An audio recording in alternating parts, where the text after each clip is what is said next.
Hola, ¿qué tal? Espero que se encuentren bien. Vamos a reflexionar en esta ocasión sobre el Evangelio de San Marcos, una reflexión cómo vivirlo, una reflexión sobre pues un poquito de teología de lo que contiene este Evangelio. Bueno, primero que nada, pues hay que señalar que Marcos fue discípulo de San Pedro y también fue discípulo de San Pablo. Se presume que en un principio de su misión, por ahí nos explica que primero se le considera como una persona un tanto inmadura y miedosa, ¿no? Porque abandona la misión cuando iba con Pablo. Y posteriormente, pues se presume que él es Juan Marcos, ¿no? Que también habría pasado tiempo con Lucas y que también, pues finalmente viaja con Pedro a Roma y permanece con él, si no me equivoco, hasta su muerte en Roma, ¿no? Que todos sabemos cómo ocurre, ¿no? La muerte de San Pedro, que es legendaria en la tradición de la iglesia, ¿no? Que iba caminando por ahí por la vía Apia de regreso, se sentía derrotado, ya cansado por los años, como dijo José José, viejo cansado, ojeroso y sin ilusiones. Y de pronto ve que viene el Señor, ¿no? Cargando la cruz por la vía Apia rumbo a Roma y le pregunta: ¿Quo vadis, Domine? ¿A dónde va, Señor? Y el Señor le responde: voy a Roma a dar la vida de nuevo por mis hermanos. Esto le hace ver a Pedro que no es tiempo de ir a casa a descansar, sino de regresar a dar la vida por Cristo en la predicación, en la ciudad eterna, ¿no? Y finalmente muere ahí. Una vez que está siendo crucificado, pues él pide, ¿no? Que no es digno de morir como su maestro y pide ser crucificado al revés. Bueno, pues Marcos habría sido discípulo de este Pedro, vaya, en contacto directo con el primer papa, con el primer vicario de Cristo encargado de la iglesia en el mundo de su pueblo. Y bueno, pues él conocería a partir de Pedro. Marcos no fue apóstol directo de Jesús, sí discípulo del Señor, por anuncio de Pablo y de Pedro, y también acompañando también a Lucas por ahí. Pero pues recibe la revelación por manos de San Pedro, ¿no? Conoce al Señor por medio de San Pedro, sus acontecimientos. Es un texto corto comparado con Lucas, comparado con Mateo. Marcos no se detiene a alargar los discursos del Señor, ¿no? Como por ejemplo Lucas, que agrega, por ejemplo, las parábolas de la misericordia, así conocidas en el capítulo 15, ¿no? Que se da un buen tiempo. Por ejemplo, Lucas se detiene mucho en la reflexión sobre la predicación del Señor, ¿no? Anunciar la buena nueva a los pobres, que va a Cafarnaúm, etc. Eh, Marcos parece que aprovecha los pergaminos, ¿no? Y es muy sintético. Algunos piensan que habría estado mutilado, pero en realidad tiene un propósito muy grande, ¿no? Este evangelio está bien esquematizado. Y bueno, y por otro lado, por ejemplo, vemos en San Mateo, a diferencia de San Marcos, que se extienden los discursos escatológicos, ¿no? Cuando el Señor empieza a hablar del final de los tiempos, cuando empieza a hablar de cuando Él vendrá en su gloria. Marcos es súper escueto, a diferencia de la catequesis que ofrece Mateo, de la catequesis que ofrece Lucas. Lucas es el evangelio de los pobres, ¿no? Está dirigido a la gente vulnerable, ¿sí? Y Mateo está dirigido a aquellos que se habrían convertido del judaísmo al cristianismo. Por eso encontramos que están citados muchas citas del Nuevo Testamento, perdón, del Antiguo Testamento en el Evangelio de San Mateo. Pero San Marcos es sintético. Y San Marcos asume la enseñanza de Mateo y Lucas, y él tiene este objetivo: enseñar lo que es necesario para que el pueblo se salve, para catequizarlo. Pero algo importante que hay que ver es que nos va revelando a Jesús. Jesús pareciera en el Evangelio de San Marcos que se va dejando ver, ¿no? Se va mostrando poco a poco, pero en ningún momento es nombrado como el Hijo de Dios, y esto es algo bien importante, porque la cumbre, el culmen del Evangelio de San Mateo consiste en que el Señor se proclame o sea proclamado como Hijo de Dios. Aunque esto no lo menciona San Marcos, se lo va guardando hasta que esté en el momento culmen, en el momento preciso, y dice: este es el Hijo de Dios. Bueno, podemos ver que San Marcos tiene trazado un esquema, ¿no? En su evangelio. Tiene trazado un esquema, por un lado, él manifiesta a Jesús en Galilea, tiene dos partes geográficas, ¿no? Se manifiesta en Galilea como alguien novedoso, que está curando, que está siendo muy poderoso en palabra. Es cuando se hace influencer, ¿no? Por ahí lo empiezan a agregar en Facebook, en Twitter, en YouTube, y el Señor se empieza a hacer famoso. Luego vemos que el Señor pues está en Galilea predicando, haciendo obras magníficas a partir del bautismo de Juan, cuando es bautizado por Juan, ¿no? Empieza la misión del Señor, él empieza a predicar, etc. Luego, a partir del capítulo 9, se rompe con la segunda parte. Y la segunda parte es la transfiguración, cuando por fin Él se manifiesta a sus discípulos como el Hijo de Dios, manifestado en su gloria. Todos sabemos el pasaje de la transfiguración.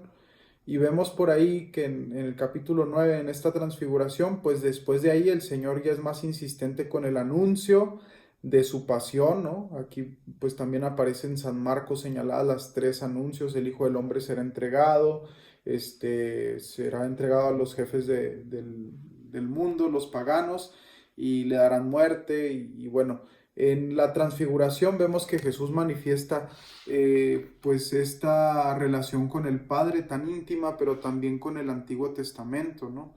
Su relación con Elías, con Moisés, que aparecen prácticamente dándole la razón a Jesús. Es decir, Él es la plenitud de la ley, Él es la plenitud de los profetas. Eso significa, ¿no? Y bueno, a partir de aquí Jesús empieza a rechazar todo lo que la gente le propone. Y ustedes se acuerdan que constantemente la gente, a partir de aquí, de este capítulo 9, es más marcado que la gente quiere proclamar a Jesús como rey. Quieren establecerlo como rey, quieren lanzarlo en campaña política. Como ya había multiplicado por ahí los panes, pues vamos a tener panaderías y vamos a tener salario diario asegurado, ¿no? Y Jesús no se deja agarrar, ¿no? Como un panadero de franquicias, dueño de franquicias panaderas.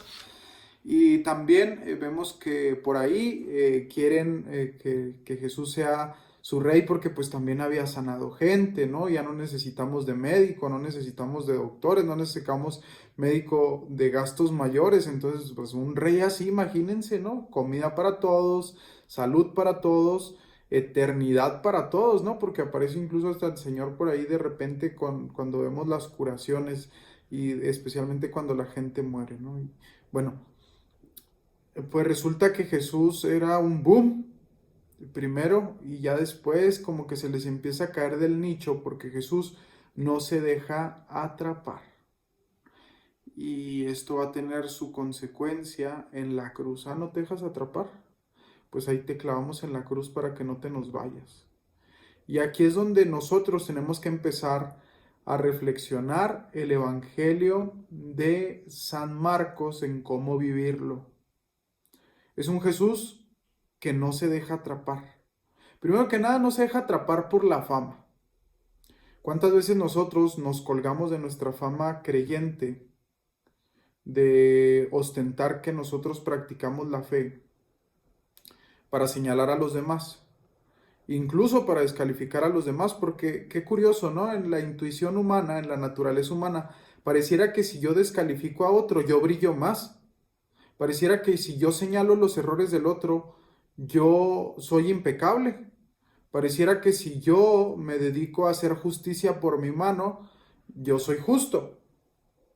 Nos damos cuenta que no. Jesús no se deja atrapar. Jesús no deja que nosotros levantemos bastiones en su nombre, bajo una bandera que no nos pertenece, ¿no? Queremos hacer reverencia con caravana, con sombrero ajeno.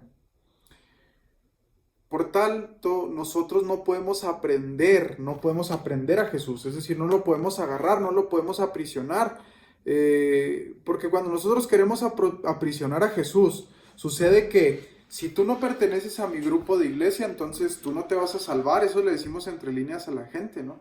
Si tú no perteneces a mi tipo de espiritualidad, tú no te vas a salvar. Y a veces vamos por ahí predicando un Dios a nuestro tamaño y no dejamos que Dios sea. Jesús no se deja aprender. Me gustaría como para poner así bien asentado este punto de que Jesús no se deja aprender y lo deja bien en claro. En Los Hermanos Karamazov aparece por ahí una narración en este libro de Dostoyevsky de el Gran Inquisidor, ¿no? El Gran Inquisidor era un cardenal que era muy sanguinario, lo pinta así Dostoyevsky, ¿no? En el tiempo de la Inquisición, de los inicios de la Inquisición, que pues se juzgaban a los hechiceros, a las brujas, por practicar magia, ¿no? Y practicar este tipo de ritualizaciones a los muertos, al demonio, etcétera, ¿no? Que bueno, nos da para un tema completo porque en fin de cuentas no es la Inquisición como nosotros muchas veces la pensamos, porque era un juicio legal. Pero pinta así al inquisidor, ¿no? Un cardenal, un obispo muy tremendo. Y de repente resulta que en la plena Edad Media empiezan a ver que hay un hombre que cura enfermos, que sana gente, resucita personas, multiplica los panes y de repente lo encarcelan y el cardenal que estaba a cargo de esta zona de la Inquisición va a ver quién era tal persona y se da cuenta que era Jesús. Y le dice, Señor, ¿cómo se te ocurre volver al mundo? Volver al mundo cuando al fin de cuentas nosotros podemos darte muerte de nuevo, ¿no? Podemos torturarte, o sea, tú nos das un niño en el pesebre y nosotros no sabemos reconocerlo, ¿no? Buscamos a un rey y nos das un niño en el pesebre. Buscamos un Mesías y nos das a tu hijo en la cruz. Y a nosotros no nos gusta eso, prácticamente le dice el cardenal, ¿no? Y le dice, nosotros te vamos a terminar matando y ya sabes cuál es la dinámica. Jesús lo escucha y le dice, Señor, regrésate por favor a la gloria del Padre, ¿no? Al cielo, y ya no andes buscando que te volvamos a crucificar y a matar, porque a nosotros no nos gusta que tú obres con humildad, ¿no? Al ser humano no lo admite. Y para los rusos, dar un beso en la mejilla es un signo de mucho respeto. Jesús se queda mirando al cardenal, le da un beso en la mejilla y se sale de la celda para seguir predicando y seguir curando gente. Así sucede cuando nosotros queremos aprender a Jesús, cuando queremos limitarlo a una experiencia nada más nuestra, el Señor se nos escapa. No se trata, por tanto, de querer cerrar la experiencia de Dios a como yo lo he vivido. De esta manera nosotros alejamos más a la gente que acercarlo a Él. Hay que dejar a Dios ser Dios y dejar que las personas tengan la experiencia de Dios. Nosotros tenemos esta capacidad, somos únicos e irrepetibles. Somos únicos e irrepetibles. Y si somos únicos e irrepetibles, Dios nos ama de una manera única e irrepetible. La experiencia de Dios que tú tengas, nadie la va a volver a tener. Y la experiencia de Dios que el otro tenga, nadie la va a tener por él. Nosotros tenemos la experiencia de Dios única e irrepetible. Podemos compartir lo que vivimos cuando nos relacionamos con Dios, pero nunca le vamos a poder hacer que el otro entre en mi experiencia de Dios. Hay que dejar que Dios sea en los otros. Y a veces nosotros queremos privatizar esta experiencia de Dios. Dejemos que el otro se acerque a Cristo. Dejemos que Cristo se acerque al otro por medio de nosotros, pero sin estorbarle lo menos. Hay que estorbarle lo menos posible. Siempre le estorbamos, ¿no? Diría San José María Escrivá de Balaguer. Lo diría Pablo VI, ¿no? ¿Dios podía salvar al mundo solo? Sí, sin duda podía. Pero quiso participarnos la alegría de servirlo. San José María Escrivá de Balaguer veía que un niño le ayudaba a su papá. Mientras estaba terminando de pescar, sacaba los peces, el niño le intentaba ayudar, pero apenas le estorbaba al papá. Pero el papá lo dejaba, ¿no? Que le ayudara. Pero apenas le estorbaba. Y dice San José María Escrivá de Balaguer, así somos nosotros. A veces nada más le estorbamos a Dios, pero Dios no nos quita, porque nos participa la alegría de servir a los hermanos. Bueno, pues lo primero que tendremos que aprender del Evangelio, a vivir el Evangelio, es a no aprender a Jesús.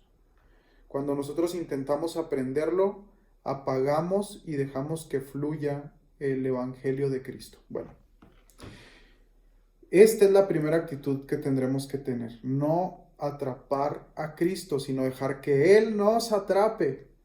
Eso es lo extraordinario.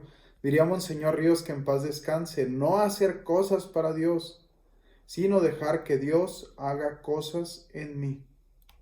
En esto consiste, ¿no? Bueno, luego vemos que el Evangelio de San Marcos nos presenta a este Jesús muy humano. Incluso veremos por allá a San Cirilo de Alejandría, que dice que Jesús siempre se mueve en dos dinámicas, ¿no? Siempre está presente en dos cosas, ¿no? Y Él es perfecto Dios, es Dios de Dios, luz de luz, como decimos en el credo, pero también es perfecto hombre, verdadero hombre, ¿no? Y el Evangelio de San Marcos nos presenta un Jesús muy humano. Si ustedes quieren leer el Evangelio de San Marcos, quieren conocer a Jesús en sus virtudes humanas, cómo se enojaba, cómo se alegraba, muestra sus emociones humanas, ¿no? Cómo vivía como humano, su cortesía, su forma de tomar distancia, de hacer oración. Si queremos conocer un Jesús humano que nos enseña a ser humanos, está en el Evangelio de San Marcos. Una lectura viendo cómo son las actitudes de Jesús humanamente hablando, ¿no? Un Dios que se compromete totalmente con la humanidad y que se nos muestra tan humano que se permite, ¿no? Padecer, que se permite caminar con el humano, subir a Jerusalén y padecer, como lo anuncia 3 veces en este Evangelio. Un Dios que necesita de la oración, un Dios que necesita descansar, un humano que necesita llorar, que necesita acercarse al ser humano, que deja que los niños se acerquen a Él. Este Dios necesitado, ¿no? En la humanidad que tiene. Es decir, Él acepta que a veces necesita descansar, que a veces necesita orar. ¿Cuántas veces nosotros negamos nuestras necesidades y por negar nuestras necesidades nos perdemos de la riqueza? Nadie puede ser rico si no se experimenta que necesita riqueza. ¿Cuántas veces nos quedamos en la pobreza porque no sabemos, y en la pobreza de virtudes, no estoy diciendo dinero, si nos quedamos en la pobreza de la experiencia de Dios porque no nos reconocemos necesitados de su misericordia, de su gracia? Bueno, pues resulta entonces que está aquí esta parte, ¿no? Del Evangelio. Jesús nos enseña, como decía Aristóteles, a enojarnos con la persona correcta, en el momento correcto y de la forma correcta. Al final de cuentas, cuando vamos viendo esto, pues el Señor nos enseña como un tercer punto práctico para vivir el Evangelio de San Marcos a tener una inteligencia emocional sana. El Señor, por ejemplo, cuando aparece aquí de una forma muy cruda, ¿no? Enojado con los cambistas en el templo. Si ustedes se fijan, el Señor en ningún momento agrede a nadie de los vendedores. Tira las mesas, volca las mesas del dinero, pero no dice que haya golpeado a alguien. Porque como diría San Juan 23, una cosa es el problema y otra cosa es la persona. Jesús, cuando está enojado, identifica esta distinción. ¿Qué es el enojo? El enojo es el reconocimiento de una injusticia que se nos está cometiendo. Jesús identifica una injusticia que se está cometiendo contra la casa de su padre, que es el templo, y empieza a derribar las mesas y finalmente les hace ver, ¿qué les hace ver? Que no está bien lo que están haciendo, él está enojado. Pero ojo, en este enojo no los lastima, los saca de forma correcta, con las personas correctas, en el momento correcto que está viviendo esta situación en el templo, ¿no? Pues esta segunda parte que no le gusta mucho a la gente de este Jesús, a partir del capítulo 9, se muestra tan humano que corre el riesgo de que lo juzguen por haber hecho esto y se gana el desprecio por mostrarse así, ¿no? Mostrar lo que siente, mostrar lo que es y finalmente le dan muerte, ¿no? Porque un hombre que es auténtico, que es libre, estorba. Y por lo general las personas libres mueren. Pónganse ustedes a ver las personas que martirizan por ser seres libres, ¿no? El Padre Maldonado, San Pedro de Jesús Maldonado, los santos perseguidos, ¿no? Son santos que han muerto porque asusta su libertad. Un hombre libre asusta, es terriblemente espantoso para las mentes esclavas, para los corazones que son esclavos. Dan miedo, dan pavor, porque nos están indicando que estamos hechos para volar alto, diría Juan Gaviota, ¿no? Este libro tan simpático, ¿no? No somos iguales, nos han excomulgado, dice Juan Gaviota, de la comunidad de las gaviotas, porque ellos han querido quedarse sin volar alto, porque nos han visto diferentes y porque somos diferentes, han huido de nosotros y nos han alejado de ellos a la vez. Bueno, Jesús nos invita a ser diferentes, muy nosotros con muy Él, es decir, ser nosotros mismos, pero invitándolo a que sea en nuestra vida. Este es el Jesús humano que nos muestra el Evangelio de San Marcos. Y me gustaría sobre todo que termináramos con esta reflexión de cómo Jesús en ningún momento, San Marcos en ningún momento manifiesta a Jesús como el Hijo de Dios, pero cuando ya está, fíjense, en la cruz, que es atravesado por la lanza, dice el soldado romano. Fíjense, no lo dice un judío, no lo dice un apóstol de Jesús, lo dice un pagano, alguien que no pertenecía ni siquiera al grupo de Jesús, que decía: Jesús no se deja prender. ¿A quién se le muestra como Dios? A un romano, a los que lo matan. No hay amor más grande que el que da la vida por los amigos, incluso el que perdona a los enemigos, ¿no? ¿A quién se le muestra como hijo de Dios? A alguien que podríamos pensar que ni lo merecía, porque las personas que pareciera que son más difíciles de amar es porque más lo necesitan. Y este romano es el que sale de sus labios y dice: este verdaderamente era el Hijo de Dios. Marcos 15:39. ¿En dónde se manifiesta Cristo en el Evangelio de San Marcos? En el fracaso de la cruz. Por eso se nos anuncia 3 veces. En el fracaso de la cruz se manifiesta Cristo. Y este es el cuarto punto que debemos aprender: la pedagogía del fracaso. Dice el Papa Francisco: cuando ustedes sientan que en sus proyectos personales y pastorales algo va mal, que no van las cosas muy bien, que digamos, que no se nos olvide cuando nos salen las cosas mal, cuando fracasamos, cuando caemos, que no se nos olvide que el proyecto más grande de Dios terminó en un fracaso, en la cruz. Que no se nos olvide que se aprende más de un fracaso que de una victoria. Nosotros no aprendemos más cuando ganamos, sino cuando perdemos. No nos perdamos de la riqueza cuando sentimos que nuestra vida es descalabrada, que hemos sufrido dolores en nuestra vida.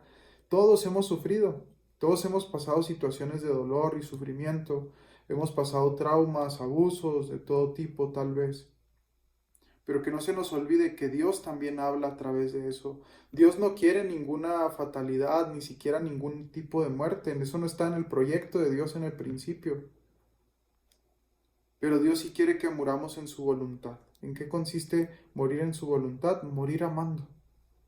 Y morir amando no implica tener éxito, sino implica a veces vivir en el fracaso. Como San Francisco de Asís, como Santa Clara, que renuncian a su ostento noble. ¿Para qué? Para hacer brillar el resplandor de la luz de Cristo resucitado en sus vidas. ¿Cuántas veces tenemos que abandonar 1000 cosas en el fracaso para que brille la luz de Cristo? Como dice el mismo San Juan Bautista: que yo disminuya y que Él crezca. Conviene que yo disminuya y que Él crezca. Bueno, ¿cuántas veces en las disminuciones de nuestra vida es cuando encontramos a Cristo en nuestra vida? Ahí en las disminuciones de nuestra vida, donde pensamos que no tiene sentido el fracaso, ahí Dios hace florecer. ¿De dónde hace florecer Dios? Nos dice el Evangelio de San Marcos: las cosas más extraordinarias nos hace florecer a partir del fracaso. Pues a partir del fracaso, de este fracaso de la cruz, dirá al final San Marcos, florece lo más grande, que es la resurrección de Cristo. Pues que aprendamos a florecer, a echar semilla en la cruz, para que luego podamos florecer en la resurrección. Y la mejor forma de vivir fracasados no es quedándonos en el fracaso, sino buscando ayuda. ayuda porque me maltratan, ayuda porque tengo una enfermedad, ayuda porque tengo necesidad de esto. Y una vez que pido ayuda, ayuda para confesarme, ayuda en la Eucaristía, ayuda. Una vez que pido ayuda y que es escuchado mi voz, entonces avanzo porque entonces viene la resurrección. Hay que pedir ayuda. Dios nos escucha siempre. Incluso cuando hemos muerto le pedimos ayuda y nos da una vida sin fin. Dios los bendiga, que pasen muy buen día y espero que les sirva esta reflexión del Evangelio de San Marcos para que sea en estos momentos de gracia y bendición para cada uno de ustedes.